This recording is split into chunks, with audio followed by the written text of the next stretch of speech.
हरे कृष्णा राधे राधे आपण मैंने सब केमिति अच्छा आम तो भारी भल अच्छु जदि आमर शिव संध्या यूट्यूब चैनल भल लगे ताहले लाइक शेयर कमेंट और सब्सक्राइब करेंगे। चलते देखा आज ब्लॉगटी चलतु आज सका सका गाधे सारी चुली लिपा आरंभ करदेली। देखु मोर चुली लिपा भी सरला डेक्ची पाउँश गोलैदबा डेक्ची पाउँश गोलैदेले ना शीघ्र छाड़ी जाए। देखो मुझे भात पानी बसईदेवी चुली रे भात खाली बना जाए। एपटे गली कलरा तोड़ापी कलरा तो बारी पटे गछ लगी किंतु बारहा आसी सब चुकुड़ा चुकुड़ी कर सब गछ भांगी जाइए। तथापि तीन चारटा कलरा बाहर देखु सब केमिति कर रखी तीन चारोटी ही बाहरी। मुझे आसिली भात चाउल पकई देती डाली और अंडा सीझा बसई दी। अंडा कहीं खाएनी मुझे खाइबी। एपटे मोर परिवा काटिदेवा पियाज पियाज आलू ये सब काटिदा। पियाज तो भाई रेट अच्छी से गोटे पियाज 3टा तरकारी करदे। गोटे कलरा चिप्स कलरा काटिदेली। ये दुई भाई देखु कि मत हैरान कर गले खाइबा आने ता मम्मी डाकिलु।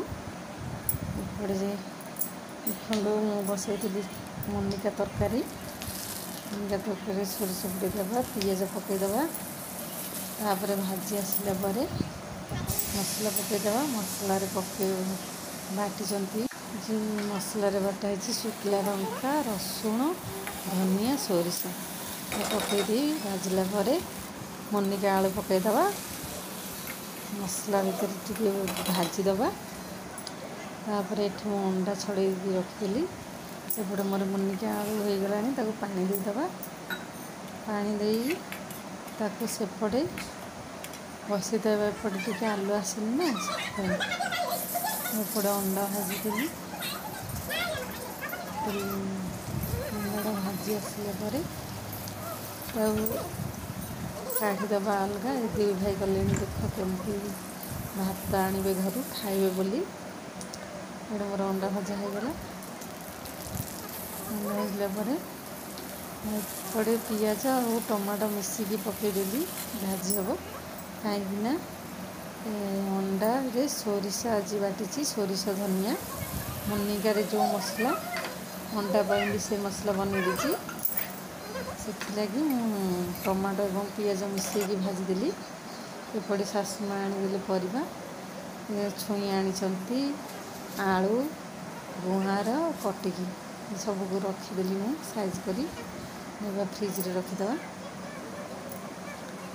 फ्रिज रे रखीदबा फ्रिज रे रखा मुझे दही सर गुड़ाक रखुची ना क्षीर ताकू बाटिकी घी काढ़ा चिकन कर बाटिदबा।